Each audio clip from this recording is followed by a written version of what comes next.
Assalamualaikum warahmatullahi wabarakatuh. Perkenalkan, nama saya Muhammad Anas Setenan, biasanya dipanggil Anas. NIM saya 230601146. Saya di sini akan presentasikan bisnis toko roti UMKM. Breakdown toko roti dari awal sampai selesai. Fase pertama, praproduksi, persiapan dan logistik. Menjamin akurasi, efisien, dan kualitas bahan baku sebelum pengolahan. 2. Fase produksi inti, adonan, dan fermentasi. Mencapai pengembangan adonan yang optimal. Ini adalah fase teknis yang paling kritis. 3. Fase pembentukan dan pematangan dan pendinginan. Menggunakan adonan menjadi bentuk produk akhir yang matang dan aman. 4. Finishing dan distribusi. Nilai jual, kualitas visual, dan pengiriman ke pelanggan. Dan ini adalah peta proses pembuatan kue ulang tahun. Pertama, siapkan adonan. Siapkan adonan melainkan kayak telur, gula. Kita menyiapkan biasanya sekitar sampai 3 menitan. Dan kedua, tambahkan bahan lain kayak masukkan susu, lalu tepung, terigu gitu. Diaduk hingga rata, membutuhkan sekitar waktu 10 menit. Dan ketiga, bagikan adonan menjadi beberapa bagian dan beri pewarna makanan sesuai selera. Itu biasanya sekitar hampir 5 menitan. Dan keempat, kukus adonan, siapkan loyang yang sudah diolesi margarin dan ditaruh rotinya.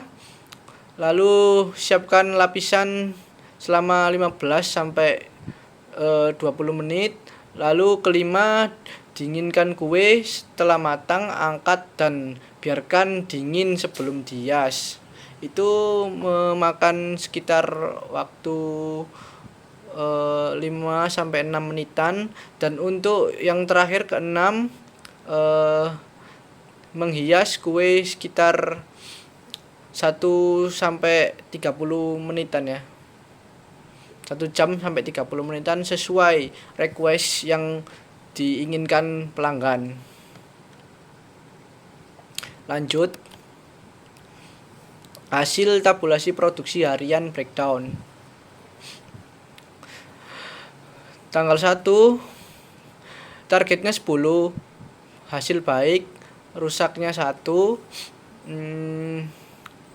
totalnya ada 5, tidak mencapai target.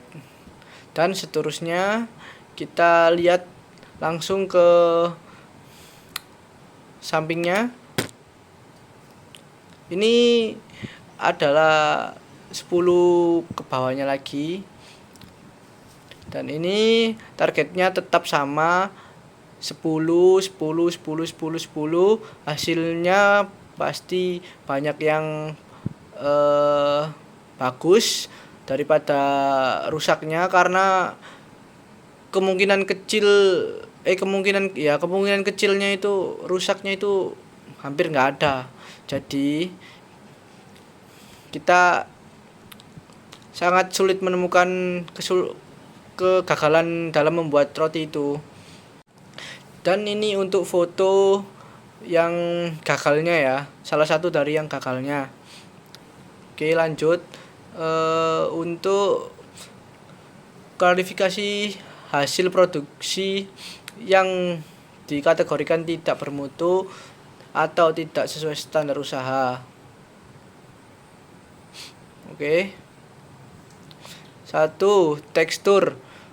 Aspek pemeriksaan. Kriteria tidak bermutu. Kue terlalu keras bagian bawah atau gosong untuk tidak mengembang sempurna. Contoh kasus terjadi karena suhu oven tidak stabil atau adonan overcooking. 2. Penampilan visual. Permukaan kue retak, hias rusak, warna frosting tidak merata atau topping tidak menempel. Kue retak saat pendinginan dan dekorasi rusak ketika proses pengemasan. 3. Cita rasa. Itu di aspek pemeriksaan. Kriteria tidak bermutunya, rasa gosong, terlalu manis atau aroma mentah. Contoh kasus